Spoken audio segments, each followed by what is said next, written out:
বাচ্চাদের মন ভোলানোর জন্য একটু সোজা জিনিসগুলো উল্টো করে বানালেই বাচ্চারা সেটা খুশি মনে খেয়ে নেয়। সেই রকমই রেসিপি একটা আজকে আপনাদের সঙ্গে শেয়ার করব।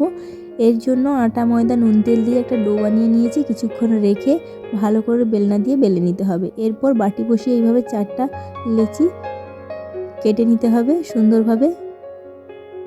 এরপর আমি একটা পুর বানিয়ে নেব। কড়াইতে তেল দিয়ে তাতে সরষা দেব। কিছুক্ষণ নেড়ে চেড়ে কারি পাতা, পেঁয়াজ, সেদ্ধ আলু, নুন, হলুদ গুঁড়ো, জিরে গুঁড়ো দিয়ে আবারও কিছুক্ষণ নেড়ে পুর রেডি। মাঝে দিয়ে ওপর থেকে আরেকটা লেচি এইভাবে দিয়ে দেব। এরপর কাঁটা চামচের সাহায্যে এইভাবে প্রেস করে ছুরির সাহায্যে কেটে হাত দিয়ে চিপে বানিয়ে ফেলুন সূর্যের মতোই পরোটা। তাওয়াতে অল্পখানি তেল ব্রাশ করে নেবেন। এরপর পরোটাগুলো এপিট ওপিট ভালো করে ভেজে টমেটো কেচাপের সঙ্গে সার্ভ করুন। দারুণ সুস্বাদু সূর্যমুখী পরোটা। বাচ্চারাও এটা খেতে ভালোবাসে, আপনারাও এটা ট্রাই করতে পারেন, দেখবেন খেতে কিন্তু দুর্দান্ত লাগে। নমস্কার।